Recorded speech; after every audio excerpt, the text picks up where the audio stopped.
امام حسن بھی شہید ہوئے. پتہ ہے آپ کو امام حسن کا بھی دن منانا چاہیے کہ نہیں؟ ان کے یوم وصال پہ بھی کوئی جلسہ کر لیا کرو، بڑے ہیں امام حسین سے. جدھر سارا زمانہ چلتا ہے ادھر چل پڑتے ہو. حدیث میں جہاں جہاں نام آیا نا، پہلا امام حسن کا ہے، دوسرا امام حسین کا ہے، اور امام حسین کے اپنے جملے ہیں. فرماتے ہیں میرا بھائی نہیں، میرا امام بھی ہے، میرا امام بھی ہے. اور آپ فرمایا کرتے تھے میں نے بڑی چیزیں اس حسن سے سیکھی ہیں. جو انہوں نے سیکھا ایک بتاؤں اس میں سے؟ کچھ لوگ تھکے ہیں آپ میں سے، حالانکہ میں تو زیادہ سفر کر کے آیا ہوں. عرض کروں جو انہوں نے سیکھا ہے، سنو.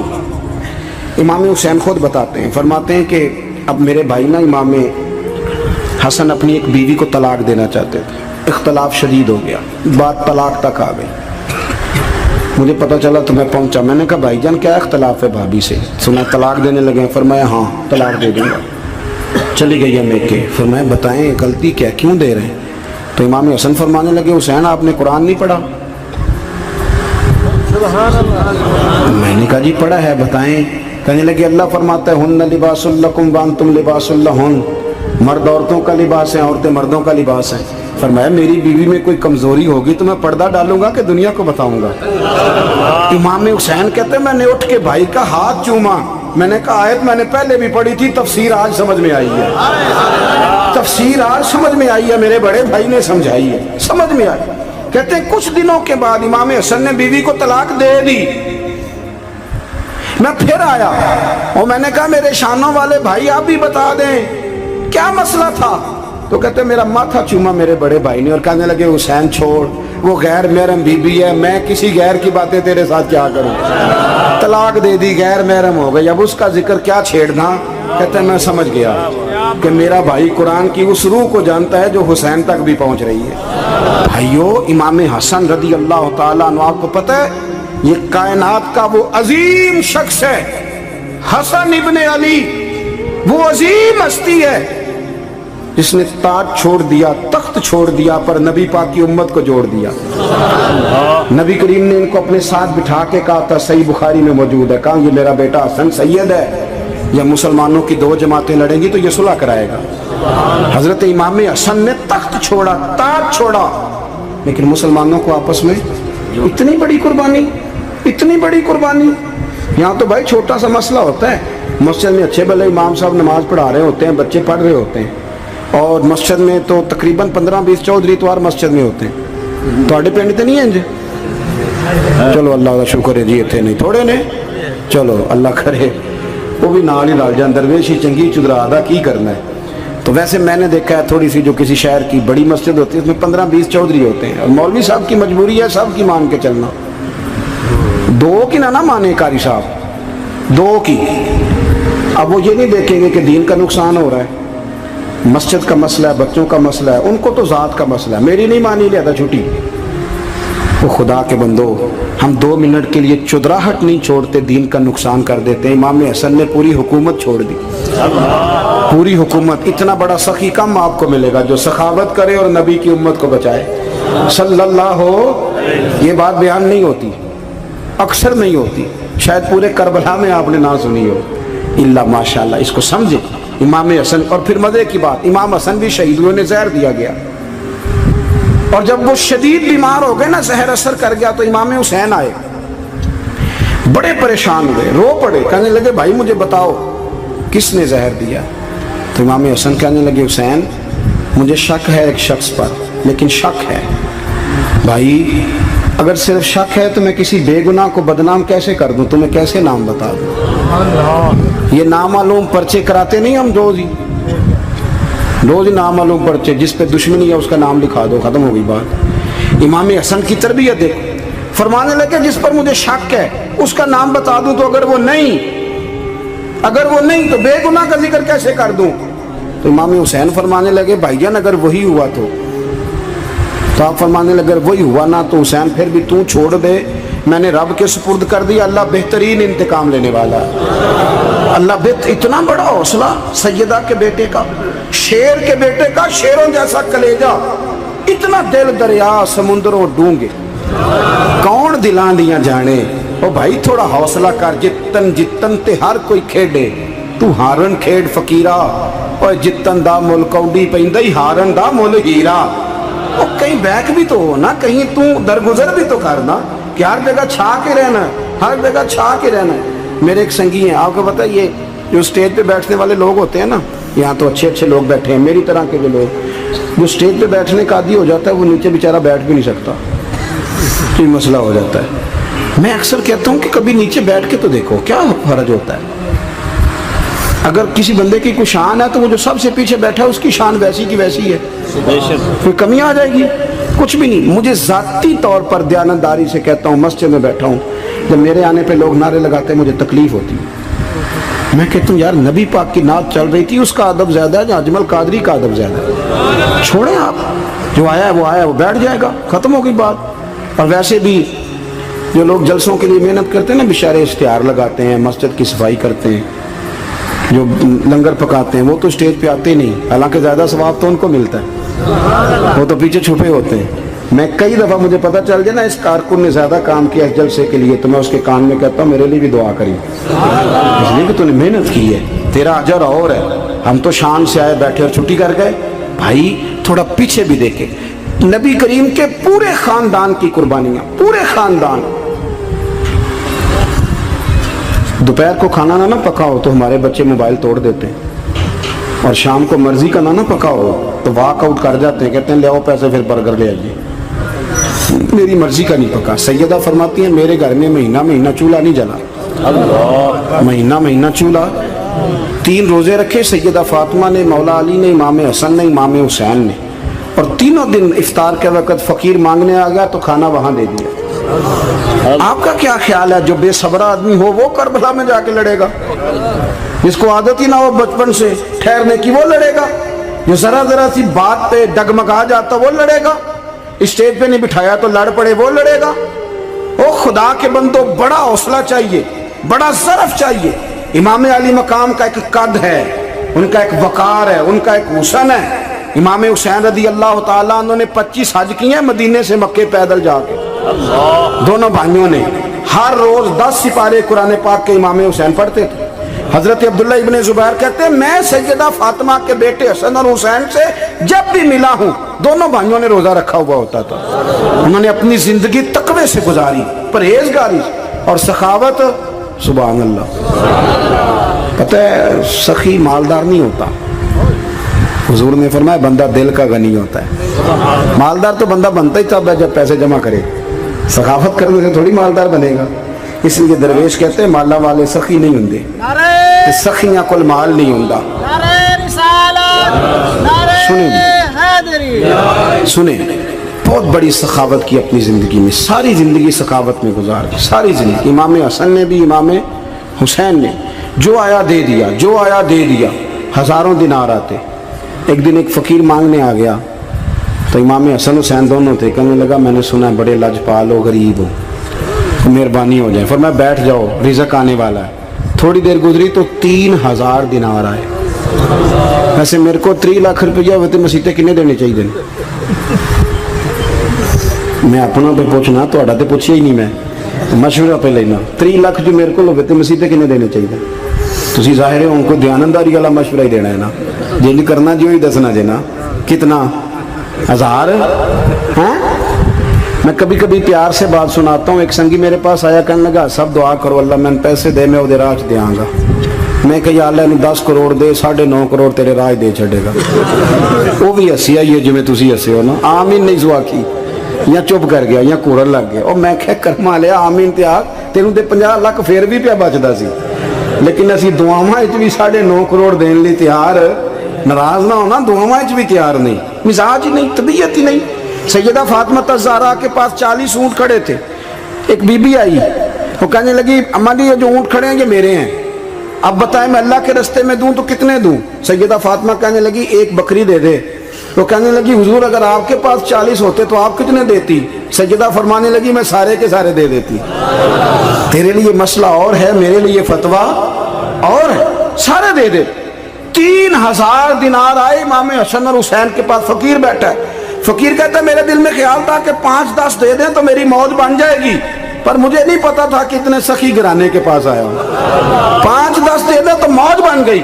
کہتے امام حسن نے 3000 دینار میری ہتھیلی پہ رکھے اور میرا ماتھا چوم کے کہنے لگے یار میرا تو خیال تھا کہ تیرے انتظار پر تجھے کچھ ملے گا، پر یہ رکھ لے، مجھے پتہ ہوتا کہ تجھے اتنا ملنا ہے تو میں تجھے انتظار نہ کراتا۔ جلدی دے، خود بھیک دے، خود ہی کہے منگتے کا بھلا ہو۔ اپنی زندگی نفاست سے گزاری اہل بیت، قربانی دے کے گزاری۔ مولا علی شیر خدا نے اپنی زندگی ساری 9 سال کی عمر تھی جب کلمہ پڑھا تھا، 9 سال کی۔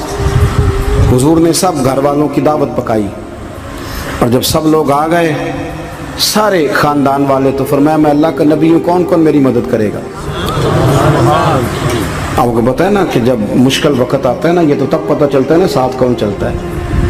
امیر آدمی ہو نا جس کے پاس 10 کروڑ روپیہ ہو اور وہ اپنے مکان کا تیسرا لینٹر ڈالنے لگے نا، تیسرا، تو سارے بڑے بڑے لوگ آ کے پوچھتے ہیں چودھری صاحب کوئی ضرورت ہوئی تو بتانا، پیسے پوچھے۔ تو غریب آدمی کی چھت گر جائے تو اسے کوئی بھی نہیں پوچھتا، بلکہ جن سے تعلق ہوتا ہے وہ بھی موبائل بند کر لیتے ہیں، وہ کہتے ہیں اب اس نے واپس کیسے کر دیں۔ حضرت مولا علی اس زمانے میں جب سام سونگ گیا سب کو، حضور نے فرمایا کون کون میرے ساتھ چلے گا؟ روٹی بھی کھا لی، گھر بھی آ گئے، صادق اور امین بھی کہہ دیا، جب کا چلے گا کون کون؟ چپ کر گئے۔ تو حضرت علی کہتے جب میں نے حضور کے چہرے پر ذرا پریشانی دیکھی نا، یہ چلتے کیوں نہیں؟ تو آپ فرماتے ہیں کہ ابھی میں کھجور کھا رہا تھا، کرتا لمبا پہنا ہوا تھا، سب سے پیچھے بیٹھا تھا اور حضرت علی کا قد بھی درمیانہ تھا۔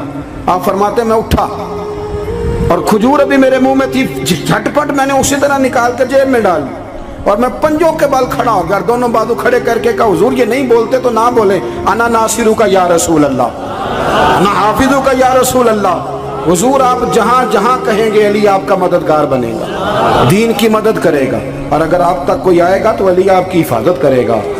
9 سال کی عمر میں چلے علی دین کی نوکری پہ، پھر بدر میں بھی پہلی صف میں، احد میں بھی پہلی صف میں، خندق میں بھی پہلی صف میں۔ ایک جنگ میں حضور نے کہا علی تو رہ جا، اس دفعہ رہ جا، تو عرض کی رو پڑے حضرت علی، دلیر آدمی تھے، رو پڑے، کہنے لگے حضور آپ مجھے بچوں اور عورتوں کے پاس چھوڑ کے جا رہے ہیں؟ حضور مجھے لے چلے، میں میدان کا زندگی ساری گزار دی، ساری زندگی گزار دی، اپنے زمانے میں آپس کا اختلاف بھی دیکھا، ساری زندگی شیر خدا نے دین کو دے دی۔ کوفے کی جامع مسجد میں 21 رمضان کو جب حضرت علی کو خنجر لگا نا، تو تاریخ میں جملہ محفوظ ہے، خنجر لگا نا جب، وہ 9 سال کی عمر میں یاری لگائی، 63 سال عمر ہو گئی، جب خنجر لگا تو کہنے لگے فزت برب الکعبہ، مجھے رب کعبہ کی قسم آج کامیاب ہو گیا ہوں، پانی پرن سہیلیاں تے رنگا رنگ کڑے، اسی پریا اس دا جانیے جس دا توڑ چڑھے۔ کہا دیکھو بھائی میں آج کامیاب ہو گیا، میں کامیاب ہو گیا، وہ جو میں نے کہا تھا حضور میں ساتھ رہوں گا، تے لے سجنا سا توڑ نبھائی، جان دیتی راہ تیرے، دے دیا ہر چیز دین کو دے دی۔ کون سی پراپرٹی چھوڑ کے گئے پیچھے؟ کون سا نظام بنا کے گئے؟ حضرت امام حسین رضی اللہ تعالیٰ عنہ، یہ حضور کی اولاد پاک ہیں، پیروں کو نہ تھوڑی مٹی لگ گئی، عمر جوانی کی تھی، داڑھی مبارک ساری سیاہ تھی، کالی تھی۔ حضرت ابو ہریرہ ان سے سالوں بڑے تھے، امیر المومنین فی الحدیث۔ حضرت ابو ہریرہ نے دیکھا کہ امام حسین کے مقدس قدموں کو مٹی لگ گئی۔ کسی سے بھی کہا جا سکتا تھا ذرا امام صاحب کی توجہ کرانا، یہ ذرا مٹی اتار دینا، لیکن حضرت ابو ہریرہ جھٹ سے اٹھے، اپنی پگڑی کھولی، اس کا پلو لیا اور حضرت امام حسین کے پیروں سے مٹی صاف کرنی شروع کر دی۔ کیوں کہ اہل فضل ہی کسی کی فضیلت کو جان سکتا، عزت والا ہی کسی کو عزت دیتا، جس کے پاس وقار ہو۔ او میرے سنگیو، لوگوں کی باتوں میں نہ آنا، یہ تمہیں الجھا دیں گے، یہ تمہیں تفریق میں ڈال دیں گے، یہ انتشار برپا کریں گے۔ یہ وہ حسین جماعت ہے جو حضور کے سامنے بیٹھا کرتی تھی۔ ان سے پیار کرنا، ان سے محبت کرنا۔ آپ کبھی ترمذی کی ایک حدیث پڑھیں تو مر جانے کو جی کرتا ہے۔ حضور نے فرمایا تھا میرے صحابہ کے بارے میں اللہ سے ڈرنا، میرے بعد انہیں اپنی زبانوں کا نشانہ نہ بنانا۔ کاش کوئی ان جملوں کا درد سمجھ سکے۔ فرمایا رب سے ڈرنا، اور کریم فرمانے لگے جس نے ان سے محبت کی میری محبت کی وجہ سے محبت کی، اور جس نے ان سے عداوت رکھی میری وجہ سے رکھی۔ کبھی بھی کسی اور جو حضور کی اولاد ہے صحابہ کرام نے ایک جگہ کچھ نذرانہ جمع کیا اور جمع کر کے کہا کہ حضور کی بارگاہ میں پیش کرنا ہے. اخراجات بہت زیادہ ہیں اور ظاہری وسائل اس ترتیب سے نہیں ہیں. یہ نذرانہ ہر مہینے پیش کرنا ہے. جب وہ لے کے حضور کی بارگاہ میں گئے نا تو اللہ نے قرآن نازل کر دیا. فرمایا محبوب ان سے کہہ دو لا اسألکم علیہ اجرا، میں تبلیغ دین پر تم سے کوئی اجر نہیں مانگتا. الا المودۃ فی القربى، بس میرے قریبیوں سے پیار کرتے رہنا، میرے قریبیوں سے محبت کرنا، پیار کرنا قریبیوں سے. یہ علی المرتضیٰ ہیں، یہ فاطمہ ہیں، یہ ان کا خاندان ہے، یہ ختیجہ ہیں، یہ عائشہ ہیں، یہ میمونہ ہیں، یہ حفصہ ہیں. ان سے پیار کرنا، میرے قریبیوں سے محبت کرنا. ہمارے دلوں میں حضور کی اولاد کا پیار ہونا چاہیے، طبیعتوں میں احترام ہونا چاہیے. ہمارا مزاج، ہمارا دل ان کے لیے دھڑکنا چاہیے. ہمارے لہجے، ہمارے انداز ہمیشہ ان کے حق میں نرم ہونے چاہیے. میں کہہ چکا ہوں سید کا صرف عقیدہ ٹھیک ہونا شرط ہے، باقی آپ تحقیق اور تفتیش میں نہ پڑیں، وہ جانے رب جانے. آپ کوشش فرمائیں ہماری اولادیں، ہم خود اور اہل فضل کا ادب کبھی نہ چھوڑیں. دوسری بات آپ سے یہ عرض کرنی ہے، اس کو اچھی طرح سمجھ لیں کہ قومیں اپنے اسلاف سے بڑی ہوتی ہیں. ہمیشہ بڑا ہم ہوتا ہی وہ ہے جس کا کوئی بڑا ہوتا ہے، جس کا کوئی بڑا نہیں ہوتا وہ کبھی بھی بڑا. یہ کچھ عرصے سے ٹرینڈ چلا ہے، اگرچہ یہ درست نہیں ہے. آپ کسی سنار کی دکان پہ جائیں تو اس نے اپنے پیچھے نا اپنے والد صاحب کی اور دادا کی فوٹو لگائی ہوتی ہے. حکیم کی دکان پہ چلے جائیں، کپڑے والی دکان پہ چلے جائیں تو اس نے پیچھے اپنے دادا کی، والد کی فوٹو لگائی ہوتی ہے. اگرچہ یہ درست نہیں، تصویریں نہیں لگانی چاہیے. تصویریں ان کے کیا، پیروں کی بھی نہیں لگانی چاہیے. جہاں تصویر ہوتی ہے وہاں نماز کیسے پڑھی جائے گی؟ فرشتہ رحمت کا نہیں آئے گا. یہ تو اب ایک ضرورت بن گئی. تو اب ضرورت کیا، اب تو خیر نفسیاتی مسئلہ بن گیا ہمارا. یہ نفسیاتی مسئلہ ہے. یعنی سلام بعد میں فوٹو پہلے، یعنی سیانے سیانے لوگ. اور یہ ہمیں ایسے کھیل تماشے میں لگایا گیا ہے کہ میں ڈھیر سارے لوگوں پر غور کرتا ہوں، پھر ان کے لیے دعا کرتا ہوں کہ یا اللہ ان کی مدد فرما. یعنی اس طرح کی حالت ہے کہ وہ زندہ ہی موبائل کے اندر ہیں. ہر چیز ہی. مجھ سے ایک دفعہ ایک صاحب نے پوچھا مولوی آج کل بڑے لڑ رہے ہیں. میں نے کہا وہ 4-5 ہے جن کو آپ ٹی وی موبائل پہ دیکھتے ہیں. آپ میرے ساتھ آئیں، میں آپ کو 20 اور سینکڑوں شیخ الحدیث بتاتا ہوں جو سکون سے بیٹھ کر رسول اللہ کا دین پڑھا رہے ہیں.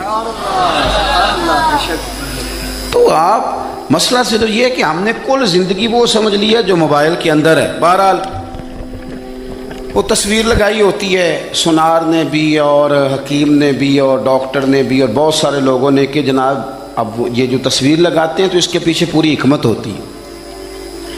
آپ ان سے پوچھتے ہیں یہ فوٹو کیوں لگائی ہے تو وہ کہتے ہیں ہم یہ بتانا چاہتے ہیں کہ یہ کام آج نہیں ہم نے شروع کیا، ہمارا شجرہ پرانا ہے. ہمارے باپ دادا سارے یہی کام کرتے تھے، ہمارا خاندانی ورثہ ہے. وہ ثابت یہ کرنا چاہتے ہیں کہ ہم پیچھے سے ہمارا ایک سلسلہ آ رہا ہے. ساری دنیا اپنے اکابرین کو، اسلاف کو، بڑوں کو ان کے زور پر بڑا ہونا چاہتی ہے. یہاں کچھ لوگ ایسے آئے ہیں جن کے نزدیک معاذ اللہ صحابہ ہی ٹھیک نہیں تھے، اہل بیت ہی ٹھیک نہیں تھے. آپ اپنی سند کیسے مضبوط کریں گے؟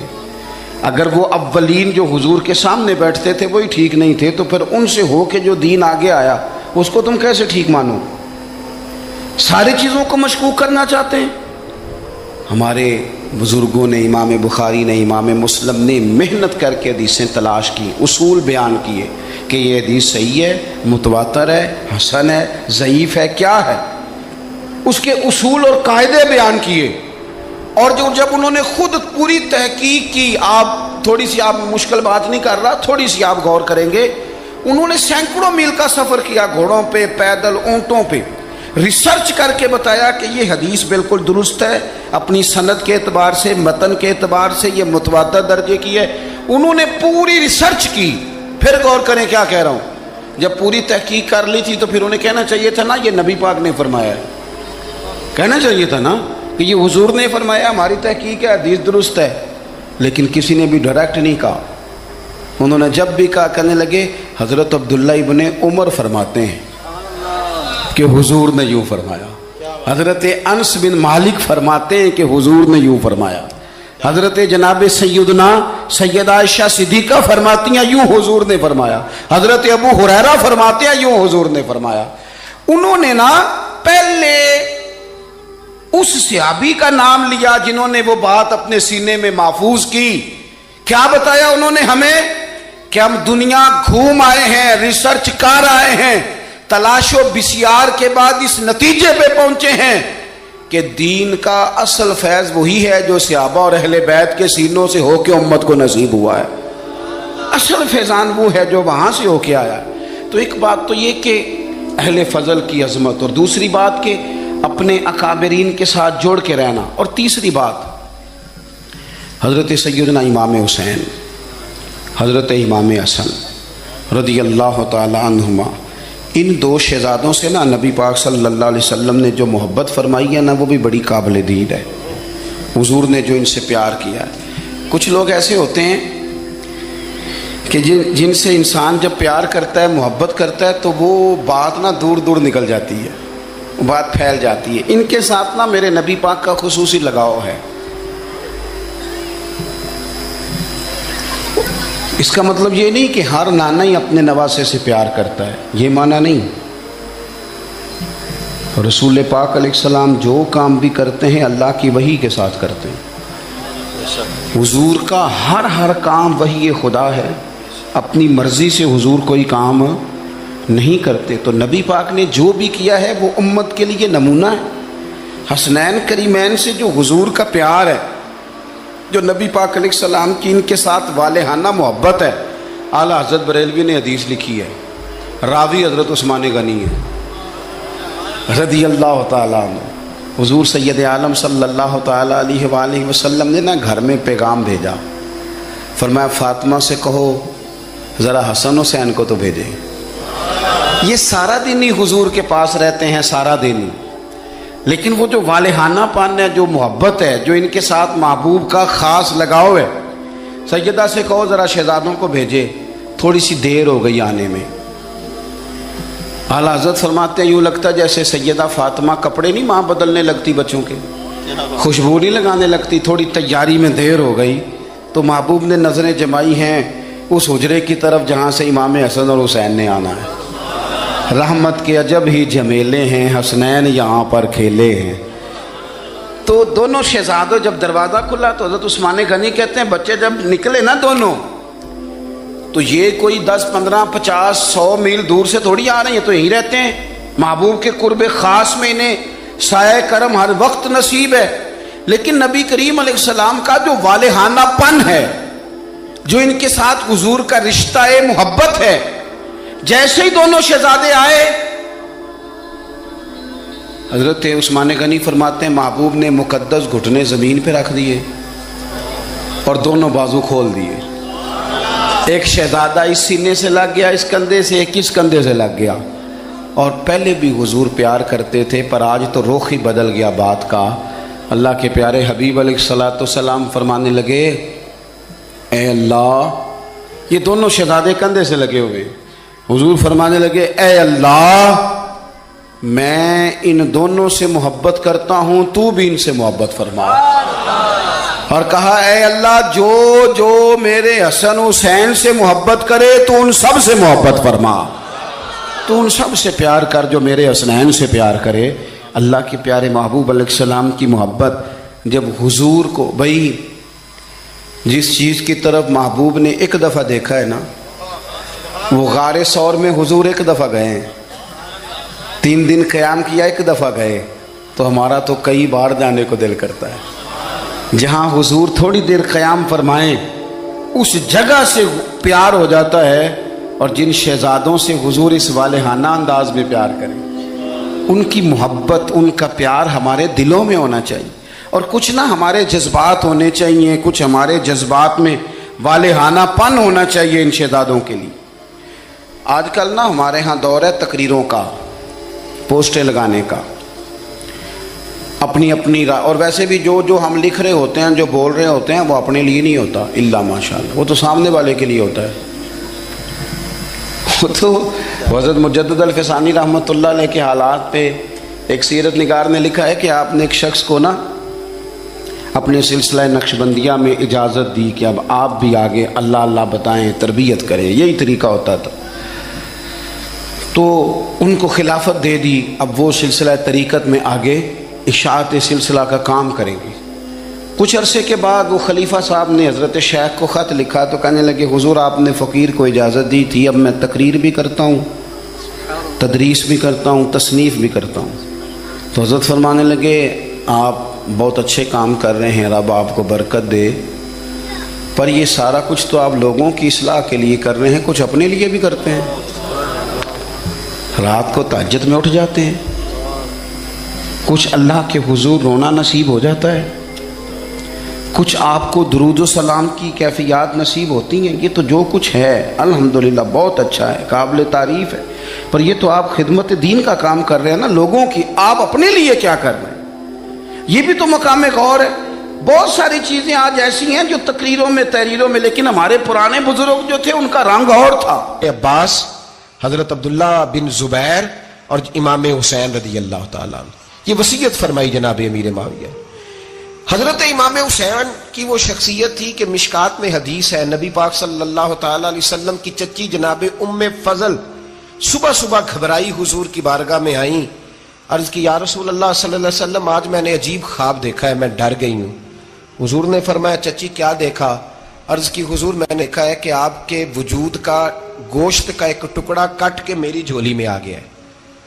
حضور یہ کیا ہے؟ تو محبوب خواب سن کے مسکرائے، فرمایا چچی یہ پریشانی والا خواب نہیں، یہ تو خوشی والا خواب ہے، اللہ فاطمہ کو بیٹا عطا کرے گا اور وہ تیری گود میں کھیلا کرے گا، چونکہ وہ میرے وجود کا ٹکڑا ہوگا لہذا خواب تجھے یہ آئی ہے۔ تو امام حسین پیدا ہوئے، امام حسن کی عمر ابھی 11 مہینے تھی، تو نبی پاک نے امام حسین کو جناب ام فضل اپنی چچی کی گود میں دے دیا کہ فاطمہ کے لیے دونوں بچے سنبھالنا مشکل ہوگا۔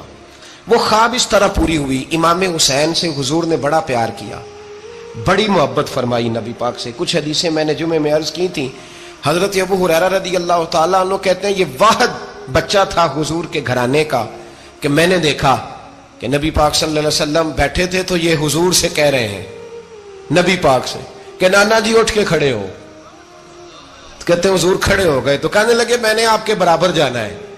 بچے جو مرضی ضد کر لیتے ہیں نا، قد چھوٹا تھا، عمر 7.5 سال تھی، کہنے لگے نانا میں نے برابر جانا ہے۔ تو نبی پاک صلی اللہ علیہ وسلم نے ہاتھ پکڑ لیے، فرمایا چل پھر ہو جا برابر۔ تو حضرت ابو ہریرہ کہتے ہیں انہوں نے حضور نے ہاتھ پکڑے، اوپر کھینچا تو امام حسین نے پہلے اپنے پیر حضور کے گھٹنوں پہ رکھے، پھر نبی پاک کے سینے پہ رکھے، اور جب ان کا قد سر تھوڑا سا حضور سے اونچا ہو گیا تو محبوب فرمانے لگے چل بس کر، تو نے تو کہا تھا آپ کے برابر ہونا، تو اوپر نکل گیا ہے، چل بس کر۔ فرماتے پھر امام حسین نے زبان باہر نکالی تو محبوب ان کی زبان چوسنے لگے، پھر ساتھ لٹا لیا اور انہیں سونگھنے لگے۔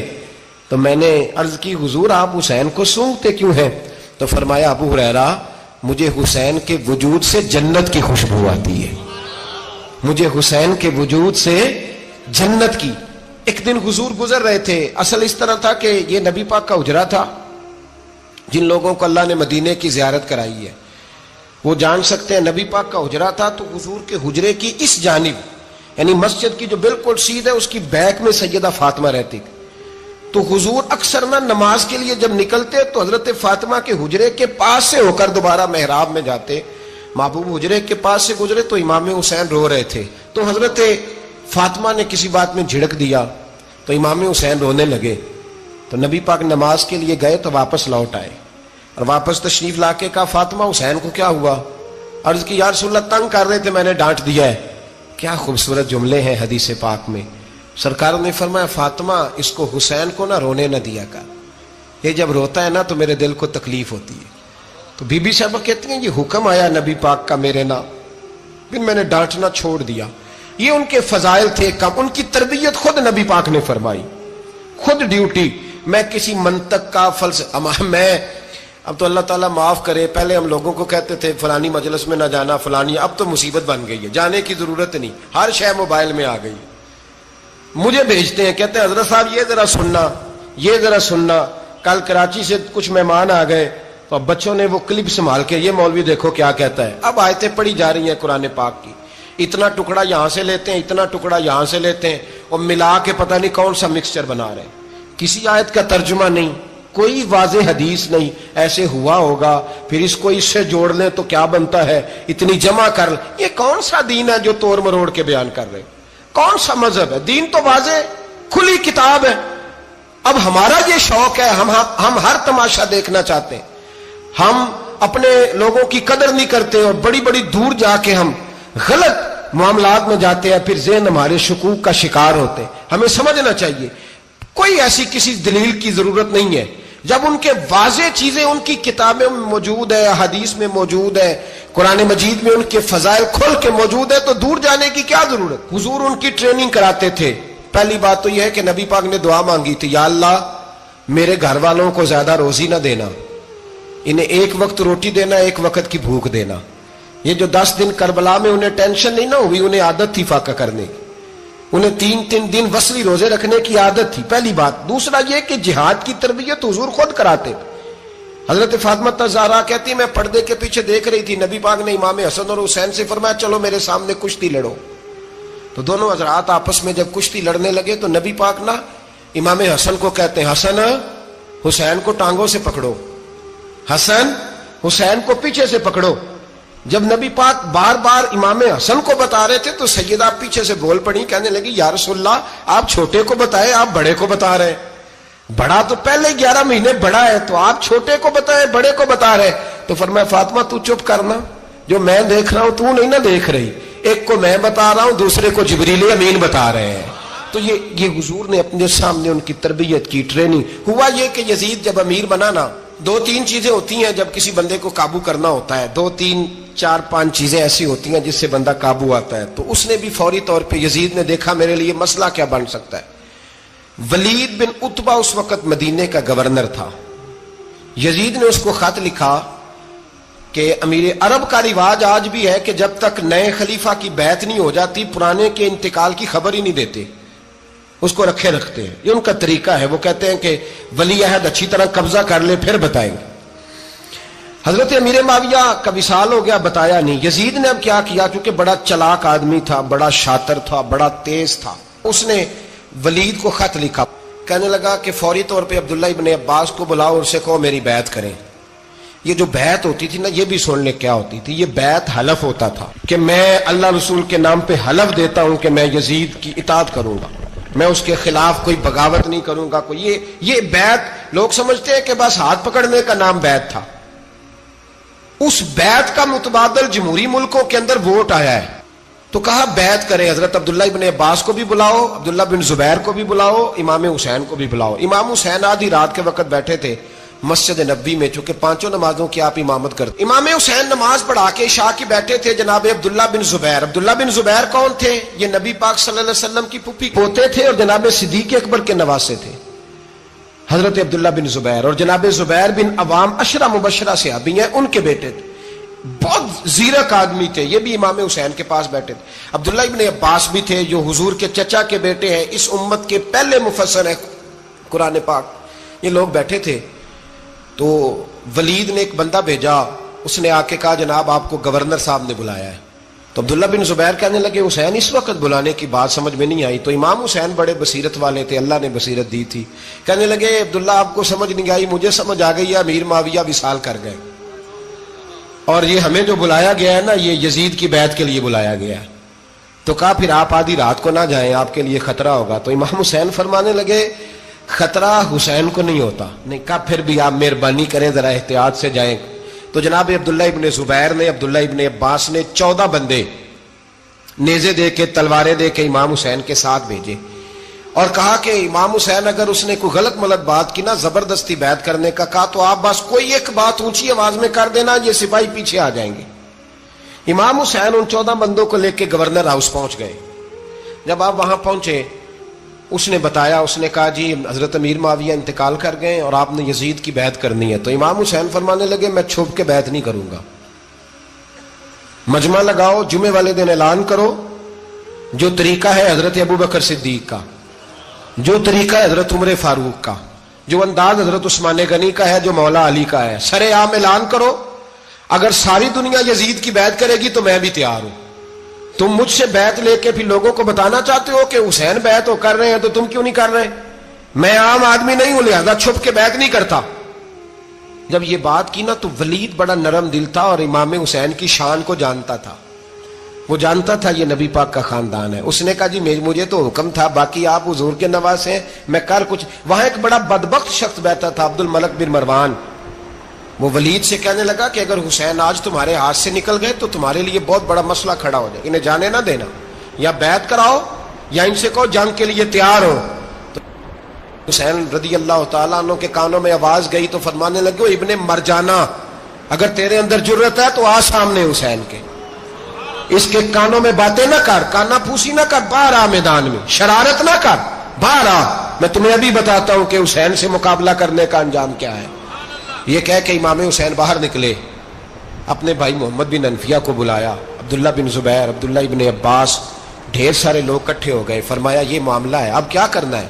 تو وہ کہنے لگے حضور وقت ابھی مناسب نہیں ہے، آپ اس طرح کریں یہاں رکے، ہم مکے سے، عراق سے، کوفے سے لوگوں کو بلاتے ہیں، یہاں ایک بڑی مجلس مشاورت قائم کرتے ہیں۔ امام حسین فرمانے لگے اگر تم مشاورت قائم کرو گے تو ولید اور عبد الملک بن مروان وہ تو جنگ کرنے کو تیار ہے، اور نبی پاک نے فرمایا ایک مینڈا ہوگا جس کی وجہ سے مدینے کی گلیوں میں لہو بہے گا۔ فرمانے لگے میں وہ بکرا، وہ مینڈا نہیں بننا چاہتا۔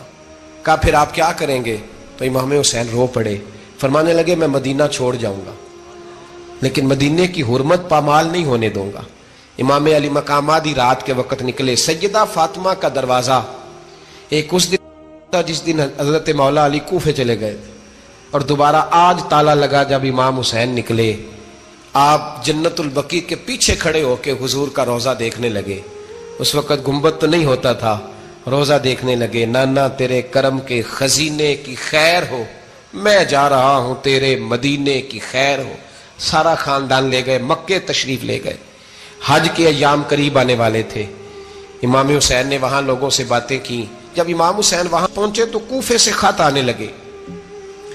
کوفہ حضرت علی کا دارالخلافہ تھا، وہاں آپ کے محبین، پیار کرنے والے ڈھیروں تھے، انہیں خط لکھے کہ حضور آپ چپ کر کے بیٹھے ہوئے ہیں اور ہمارے اوپر یزید مسلط ہو گیا ہے، آپ اگر میدان میں نہیں نکلیں گے، آپ نہیں آئیں گے تو ہم اللہ کی بارگاہ میں شکوہ کریں گے کہ کوئی ہماری کمان کرنے کو تیار ہی نہیں ہوا۔ اور وہ خط 1 2 3 نہیں آئے، وہ خط اتنے تھے کہ 3 بوریوں میں بھرے تھے امام حسین، 3 بوریوں میں۔ اب مجبوری ہو جاتی ہے، حق کے لیے کئی دفعہ بات کرنا مجبوری ہوتی ہے، اگر نہیں کرے گا تو پھر اس کو بھی قبر میں جواب دینا پڑے گا۔ امام علی مقام رضی اللہ تعالیٰ عنہ نے مکے میں اب لوگوں کو جمع کیا مشورے کے لیے۔ ہر بندے نے کہا حضور وہ بلا تو رہے ہیں پر اپنے وعدوں کے پکے۔ کہا حضور وہ پکے نہیں، آپ نہ جائیں۔ ہر بندے نے کہا حالات ٹھیک نہیں، حالات گراؤنڈ ریالٹی صحیح نہیں، یہی مشورہ آج بھی ہر بندہ دیتا ہے، ابھی حالات نہیں۔ اتنے خراب حالات کبھی نہیں ہوئے تھے جتنے امام حسین کے دور میں تھے، لیکن فرمایا میں دین کے خلاف غلط حکمران کو مسلط ہونے کی اجازت، بول کے بتائیے، بول کے، غلط حکمران کو مسلط ہونے کی اجازت، مزاحمت کروں گا، مخالفت کروں گا۔ امام کہنے لگے کوئی بات نہیں، وہ میرے ساتھ چلے نہ چلے لیکن میں کوفے جاؤں گا، وہ لوگ میرے ساتھ کھڑا ہونے کو تیار ہے تو وہ جھوٹ ہے یا سچ ہے پر میں چلوں گا۔ جب امام علی مقام نے اصرار فرمایا تو جو آپ کے قریبی صحابہ کرام کی اولادیں تھی ساری، یہ بھی اب بیماری ہے، کچھ لوگ کہتے ہیں جی صحابہ نہیں ساتھ چلے، تو میں کہتا ہوں اہل بیت نبوت کے تو کل افراد 21 تھے، تو 72 میں باقی اولادیں کس کی تھی؟ وہ ساری صحابہ کی اولادیں تھیں۔